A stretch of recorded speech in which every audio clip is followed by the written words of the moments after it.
Lot of long words there, miss. We're naught but humble pirates. Crafting a compelling character introduction is notoriously hard to do, but in Pirates of the Caribbean, they managed to tell us everything about a character in just 2 minutes. Jack Sparrow, isn't it? Captain Jack Sparrow, if you please, sir. We see his confidence, his goal, and his delusion. Pick up a crew in Tortuga, raid, pillage, plunder, and otherwise pilfer my Weasley black guts out. It stands as one of cinema's greatest introductions, and when the executives at Disney first saw Jack step off the mast and onto the dock at Port Royal, they hated it. Whoa! Because Jack Sparrow Captain. was never supposed to act like this. He wasn't written as a drunken rock star who slurred his words and stumbled through scenes. Disney wanted a traditional pirate hero, something closer to Errol Flynn. We're changing course. Ground on every rag of canvas, the yards will hold. But when Depp showed up to the set acting like this, he not only caused the entire film to change, he also ended up saving it. Sticks and stones, love. I saved your life, you saved mine, we're square. At its core, Pirates of the Caribbean is actually structured in a very traditional way, and in 2003, that sounded like a terrible idea. Just 8 years earlier, the pirate epic Cutthroat Island became one of the biggest box office bombs in history, losing the studio over $140 million. Killian, bless me, we never got to that. I see. And now Jerry Bruckheimer had to convince another studio to spend their own $140 million to create a pirate film about a boat ride. Oh, you scurvy scout! Do I hear 10? And at the center of all this was Captain Jack Sparrow. But originally, he wasn't even really the focus. In the original script, Will Turner was seen as the real protagonist. He even follows the classic hero arc. He starts as a simple blacksmith who sets out on a dangerous quest to save the woman he loves. Governor, we will establish their most likely course. That's not good enough! And that woman, Elizabeth, is the film's emotional center. You like pain? Try wearing a corset. We can see this taking shape in the very beginning of the film. It even gives us a hero shot on Will as the music begins to play. Good day, And then, Elizabeth. Captain Jack Sparrow arrives, and in a film where every character feels grounded, suddenly, the entire rhythm changes. Giselle. Who was she? What? I shall take you to the Black Pearl and your bonny lass. At first, Captain Jack Sparrow feels like the chaotic side character, who briefly derails the plot before the story returns to focus on Will. I'm not a simpleton, Jack. You knew my father. And this is exactly how he was written in the original script. But slowly, something starts to change, because the more Jack interrupts the film, the more interesting it becomes, and eventually, the whole film begins adapting itself around him. I'm going after the Black Pearl.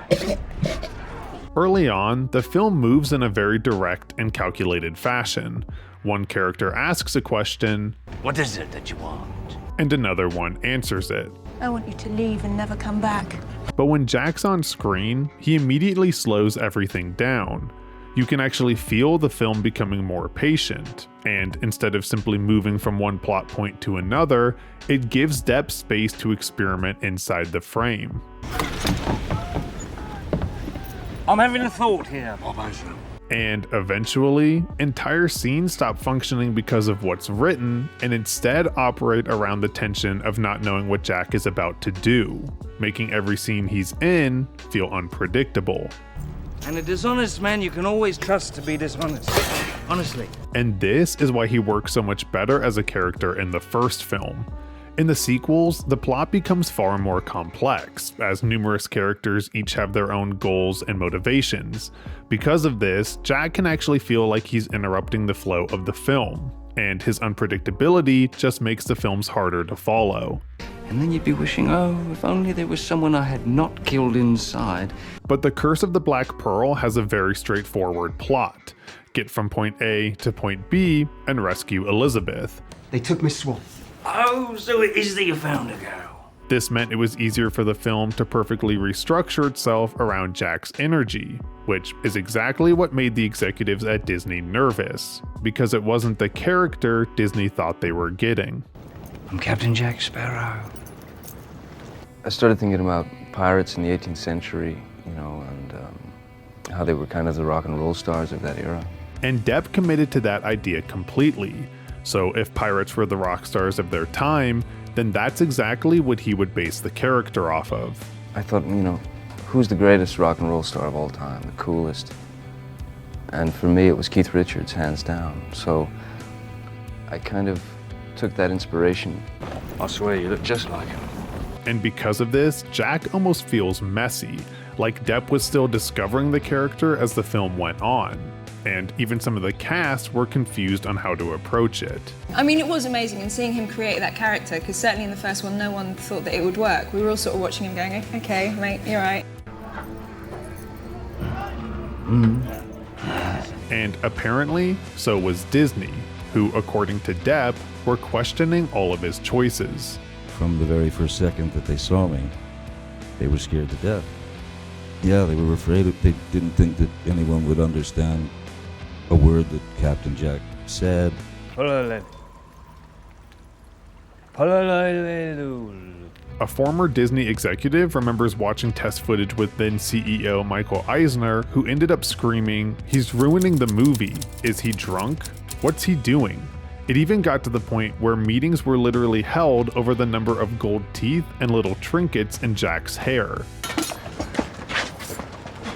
And honestly, Disney's reaction makes sense. For a leading protagonist, Captain Jack Sparrow is an unpredictable and bizarre character, and in the early 2000s, studios were trying to remove that chaos from their films. They done what's right by them. Can't expect more than that. They were afraid that critics and audiences wouldn't understand the performance at all, but obviously, that wasn't the case. Mastering terrible for you. What it bloody is now! The nominees for Best Performance by an Actor in a Leading Role are Johnny Depp in Pirates of the Caribbean, The Curse of the Black Pearl. Both audiences and critics immediately fell in love with the film, which grossed over $650 million and became an instant phenomena. I think that there is even the slightest chance that they won't see it. But why is the rum gone? And the biggest reason for this was Captain Jack Sparrow and Depp's performance. And even though he felt too weird to exist in a blockbuster at the time, it was that weirdness that the film could have never survived without. It was even so powerful that the film changed its own source material. Without Captain Jack Sparrow, the film would probably still work.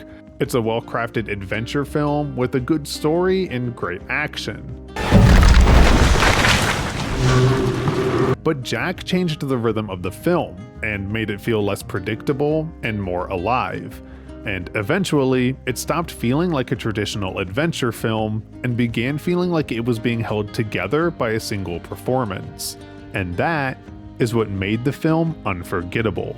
This is the day that you will always remember as the day that you... I'm Luke. Nephew, twice removed. Lovely singing voice, though. Unique. Thanks for watching. Now, bring me that horizon.